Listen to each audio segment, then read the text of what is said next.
Trump का ultimatum खत्म होने में महज 33 घंटे बचे हैं, लेकिन ईरान ने साफ कर दिया है कि वो अपने फैसले पर अडिग है। ना होर्मुज खुलेगा, ना कोई अल्प विराम होगा। ईरान को सिर्फ पूर्ण समाधान चाहिए, और वो भी सिर्फ अपनी शर्तों पर।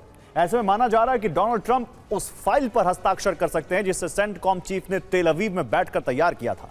और अगर ऐसा हुआ तो ईरान में महातबाही तय, क्योंकि रिपोर्ट्स की माने तो ईरान के हट को देखते हुए Trump mother of all bomb के इस्तेमाल की छूट दे सकते हैं। अल्टीमेटम खत्म होने से पहले भारतीय समय अनुसार 6 अप्रैल को रात 10:30 पर डोनाल्ड ट्रंप प्रेस कॉन्फ्रेंस करेंगे। इसके ठीक 30.5 घंटे बाद यानी 8 अप्रैल की सुबह 5 बजे डेडलाइन खत्म होगी। और तब तक ईरान ने हॉर्मुज स्ट्रेट नहीं खोला तो ट्रंप ईरान में महाविनाश की फाइल पर हस्ताक्षर कर देंगे। Mother of all bomb America का सबसे शक्तिशाली नॉन न्यूक्लियर बम है। इसका आधिकारिक नाम GBU-43 है। इस बम का वजन करीब 10,000 किलो होता है। इसमें 8,500 किलो विस्फोटक सामग्री होती है। इसके धमाके से 11 टन TNT के बराबर दबाव पैदा होता है। मदर ऑफ ऑल बम को C-130 हरक्यूलिस विमान की मदद से गिराया जाता है। 10,000 किलो का मदर ऑफ ऑल बॉम्ब कितना विध्वंस मचाने की ताकत रखता है, अब ये आपको बताते हैं। मदर ऑफ ऑल बॉम्ब जहां गिरेगा उसके 300 मीटर के दायरे में सब कुछ खत्म हो जाएगा। ना किसी इमारत का नामो निशान बचेगा, ना कोई पेड़ और ना ही घास। मतलब समूल विनाश हो जाएगा। 300 से 700 मीटर के दायरे में जितनी भी इमारतें होंगी वो मिट्टी में मिल जाएंगी। सिर्फ तबाह हो चुकी इमारतों के अवशेष नजर आएंगे। 700 मीटर से 1 किलोमीटर के दायरे में मौजूद इमारतों को जबरदस्त नुकसान होगा। यहां मौजूद सभी ढांचे खंडहर में बदल जाएंगे। हर तरफ सिर्फ तबाही नजर आएगी। 1 से 1.5 किलोमीटर के दायरे में मौजूद इमारतों की खिड़कियों के शीशे टूट जाएंगे, दरवाजे उखड़ जाएंगे।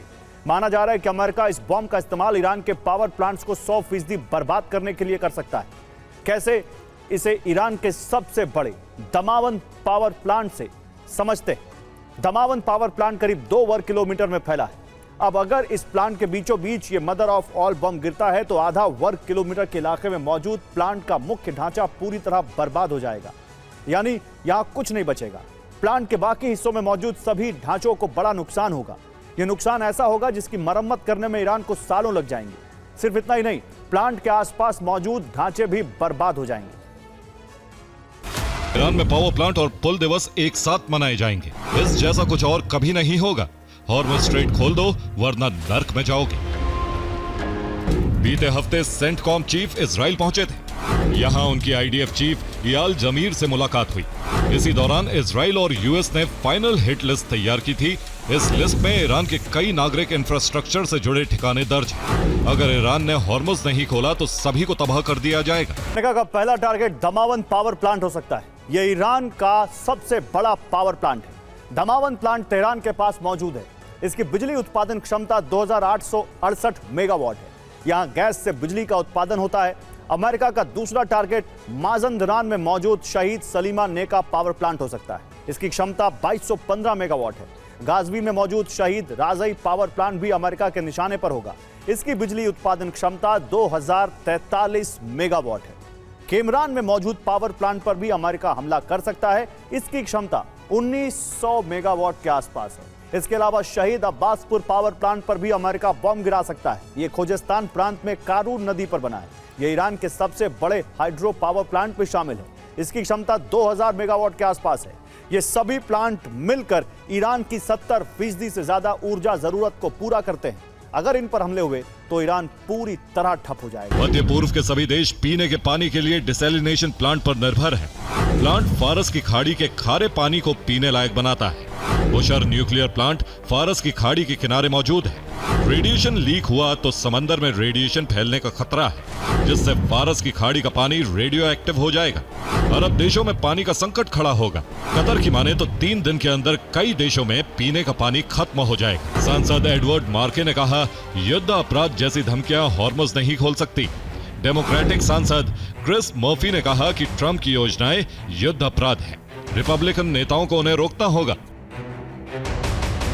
और ट्रंप का फाइनल अल्टीमेटम और ईरान का हाइपरसोनिक जवाब। मिडिल ईस्ट की सरजमी अब शांति प्रस्तावों से नहीं, बारूद की गंध से सुलग रही है।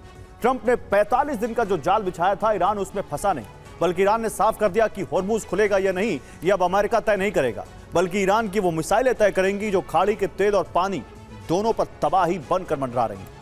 ईरान ने धमकी दी है कि अगर पेंटागन ने स्पेशल ऑपरेशन की जरूरत की तो जीसीसी के 6 देश और उनके अरबों के इंफ्रास्ट्रक्चर को राख होने में चंद सेकंड लगेंगे। अब ईरान ने ऐलान कर दिया है कि इजराइल का खात्मा कर देंगे, अमेरिका के सैन्य ठिकानों का विनाश कर देंगे और अरब देशों में कोहराम मचा देंगे। यानी एक साथ ट्रिपल प्रहार की चेतावनी से पेंटागन तक खलबली मच गई। उसकी रिपोर्ट के मुताबिक ट्रंप 45 दिन का युद्ध विराम चाहते हैं, जबकि ईरान इससे असहमत है। वो पूर्ण युद्ध विराम चाहता है। ट्रंप ईरान के संपूर्ण यूरेनियम पर अमेरिका का कंट्रोल चाहते हैं, जबकि ईरान ने इससे इनकार कर दिया है। वो सिर्फ जानकारी दे सकता है। ट्रंप ईरान से हॉर्मुज़ तुरंत खोलने के लिए कह रहे हैं, जबकि ईरान ने इससे साफ इनकार किया है। वो पहले सुरक्षा की गारंटी चाहता है। हॉर्मुज़ पर कंट्रोल के लिए अमेरिका ने जल छावनी बना ली है, जिसकी पहली लेयर में लिटोरल कॉम्बैट शिप तैनात है, जिनके नाम यूएसएस कैनबरा, यूएसएस गैब्रियल है। साथ ही ओहायो क्लास सबमरीन भी लगाई गई है। ये सभी माइन हंटिंग के लिए तैनात किए गए। दूसरी लेयर में टास्क फोर्स 59 तैनात की गई है, जिसमें गार्क रेंजर नाम के सी ड्रोन लगाए गए। निगरानी के लिए MQ-9 रीपर ड्रोन लगाए गए। ये सभी मिलकर ईरान के ड्रोन अटैक रोकेंगे।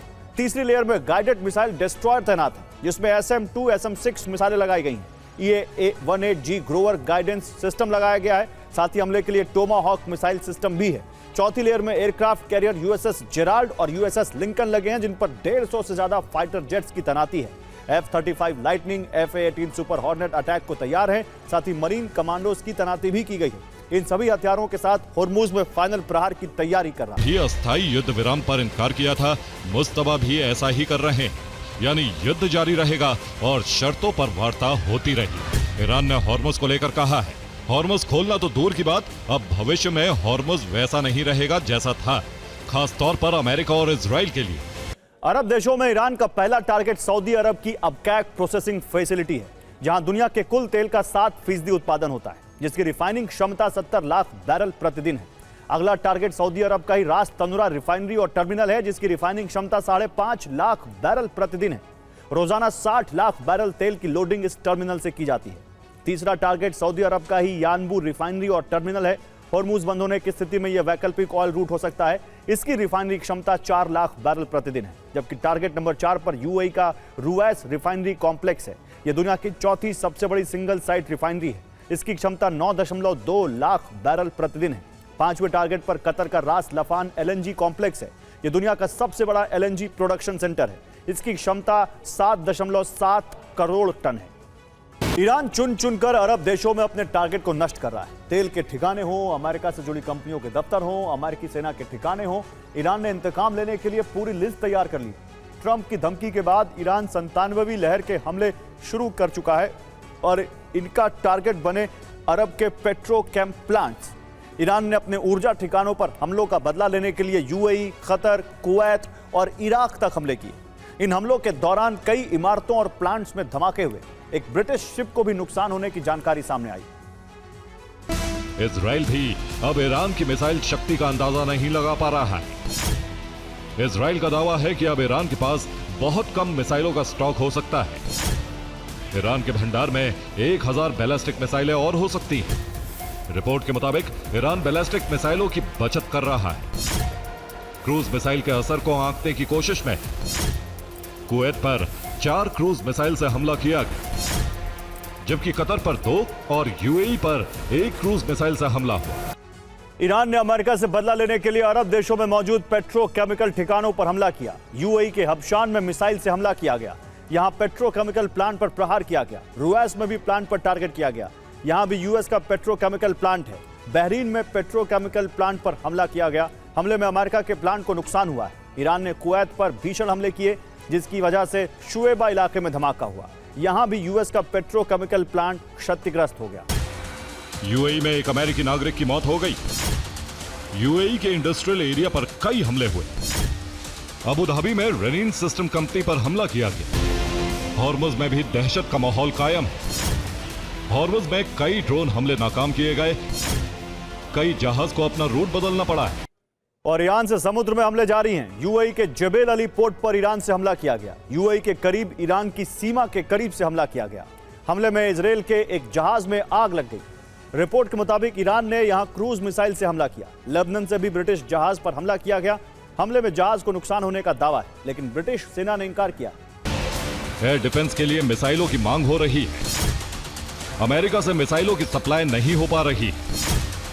अरब देशों में इंफ्रास्ट्रक्चर को लेकर चिंता बढ़ गई। पश्चिमी एशिया में जारी बारूदी तबाही के बीच ट्रंप ने अल्टीमेटम और दबाव वाली रणनीति अपना ली है, लेकिन ईरान ने अपनी रणनीति से अमेरिका को ऐसा जवाब दिया कि ईरान को तबाह करने का सपना देखने वाले अब खुद जल रहे हैं। बात इजराइल की हो रही है। इतिहास में इजराइल पर इतना भीषण हमला कभी नहीं हुआ जितना ईरान ने कर दिया।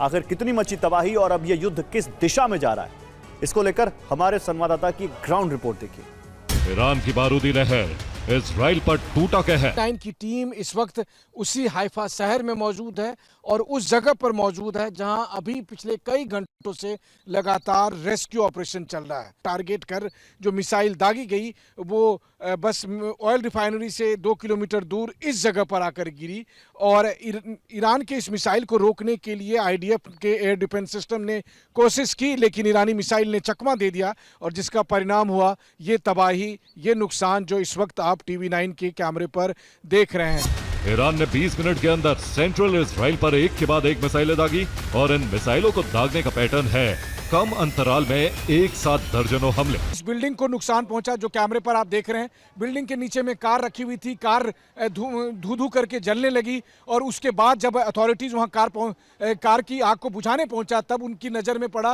कि वहां पर किस तरीके से जो वाटर पाइपलाइन बिछी हुई थी वो पूरी तरह से डैमेज हो गया है। दावा है कि युद्ध शुरू होने से अब तक 6,951 इजरायली लोग हताहत हुए और ईरान से अमेरिकी पायलट का रेस्क्यू ऑपरेशन, जिसे अमेरिका में दुनिया के सबसे कठिन, महंगे और मल्टी स्टेज ऑपरेशन का कहा जा रहा है। एक आदमी की जान बचाने के लिए इतना महंगा ऑपरेशन नहीं किया गया, लेकिन तेहरान कह रहा है कि सुपर पावर की यह सबसे बड़ी नाकामी है। दुनिया भर के डिफेंस एक्सपर्ट समझ गए होंगे कि ईरान की जमीन पर ग्राउंड ऑपरेशन कितना महंगा पड़ सकता है। दोनों देशों के अपने अपने दावे हैं, लेकिन हकीकत यही है कि पायलट की जान बचाने के लिए अमेरिका की टुकड़ी 1980 वाले जोखिम में फंस गई थी।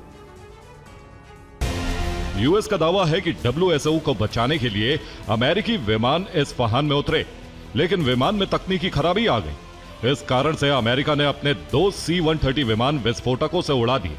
ईरान का दावा अलग है। ईरान ने कहा कि इस्फहान की हवाई पट्टी पर उतरे 2 C-130 विमानों को उसकी सेना ने उड़ा दिया। अमेरिका इसे कठिन और महंगा रेस्क्यू ऑपरेशन कह रहा है। ईरान का दावा है कि सुपर पावर का ऑपरेशन करीब करीब फेल हो गया। तस्नीम न्यूज का दावा है कि यूएस के 2 C-130 नष्ट कर दिए गए। 4 MH-6 Little Bird helicopter, 4 Black Hawk helicopter और 2 MQ-9 ड्रोन नष्ट करने का दावा किया है। इस तरह अमेरिका के 12 विमान एक ही ऑपरेशन में नष्ट हो गए। इनकी कुल कीमत $2.3 बिलियन यानी करीब 21,400 करोड़ रुपए। दरअसल इस डिवाइस का नाम कॉम्बैट सर्वाइवर इवेडर लोकेटर यानी CSEL है। ये एक तरह का कम्युनिकेशन डिवाइस है जिसे खास तौर पर ऐसी ही खतरनाक परिस्थितियों के लिए बनाया गया। ये महज एक रेडियो नहीं, बल्कि एक हथेली के आकार का सैटेलाइट आधारित कम्युनिकेशन कंप्यूटर। इसका वजन मात्र 800 ग्राम होता है। इस डिवाइस को पायलट की सर्वाइवल वेस्ट यानी जैकेट में फिट किया जाता है ताकि विमान से इजेक्ट होते समय यह हमेशा साथ रहे। यह खास डिवाइस 10 मीटर गहरे पानी में भी काम कर सकता है और इसकी बैटरी 21 दिनों तक चलती है। 24-25 अप्रैल 1980 को ईरान में बंधक बनाए गए 52 अमेरिकियों को छुड़ाने के लिए ईगल क्लॉ ऑपरेशन शुरू हुआ। अचानक आए रेतीले तूफान ने अमेरिकी पायलटों की विजिबिलिटी 0 कर दी।